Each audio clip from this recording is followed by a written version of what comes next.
Sa gitna ng patuloy na pagtatanggol ng Pilipinas sa ating teritoryo at soberanya, naitaboy ng ating mga sundalo ang mga mangingisdang Tsino na iligal na pumasok sa Ayungin Shoal. Kumpiskado sa kanila ang mga boteng hinihinalang may cyanide. May report si Marizo Mali.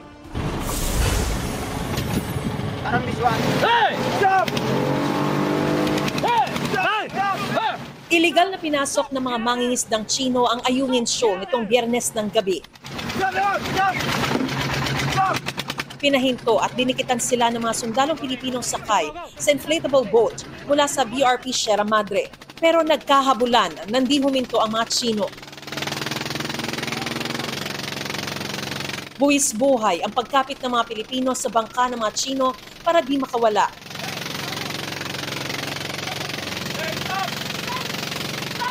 Gamit ang tila tubo o stick, pilit na sinungkit ng mga sundalo ang makina ng Chinese fishing boat para mapatigil.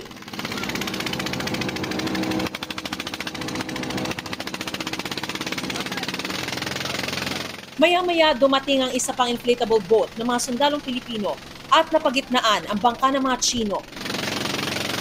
Isang tila lalagyan ng krudo ang pinaghahampas ng mga sundalong Pinoy. Nang makuha ito ng isa sa mga sundalo, saka huminto ang bangka ng mga Tsino. No illegal fishing here. No illegal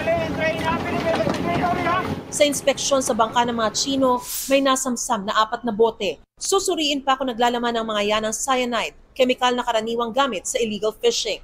It's only now in recent history that may nakitang liquid to be suspected to be cyanide. Ito ay para ang isda, lalo yung mga rare na mga species na isda, ay makakatulog at nahuhuli ng buhay. So yung mga rare species, mas mahal ang market value nito. Kasunod niyan, hinatak ng mga sundalo ang bangka palabas ng Ayungin Shoal. May namantaan pa raw barko ng China Coast Guard sa labas ng bahura pero hindi raw ito nang himasok. Ayon sa Philippine Navy, pwede namang arestuhin ng mga sundalong Pilipino ang mga Tsino pero itinaboy na lang daw nila ang mga ito para hindi makompromiso ang seguridad ng BRP Sierra Madre na isinadsad sa bahura para igiit ang soberanya roon ng Pilipinas. Kung hinuli mo yon, inapprehend mo yon, papakainin mo, iakyat mo sa barko, that was the foremost consideration. Na pag pinaakyat mo, makita lang loob ng Sierra Madre. Bahagi rin ng teritoryo ng Pilipinas ang Bajo de Masinloc o Scarborough Shoal. Pero inaangkin din ito ng China at plano pa nilang ideklara ito bilang kanilang nature reserve.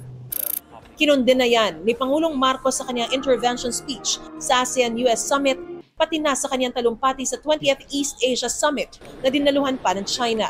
Giit ni Pangulong Marcos, matagal ng bahagi ng Pilipinas ang Bajo de Masinloc at tayo ang eksklusibong may otoridad para maglatag ng environmental protection sa mga teritoryo nito.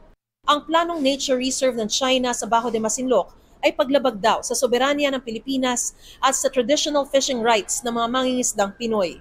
Nasa pulong si Chinese Premier Li Qiang pero hindi pa malinaw kung ano ang reaksyon ng China sa mga sinabi ni Pangulong Marcos. Mariz Umali nagbabalita para sa GMA Integrated News.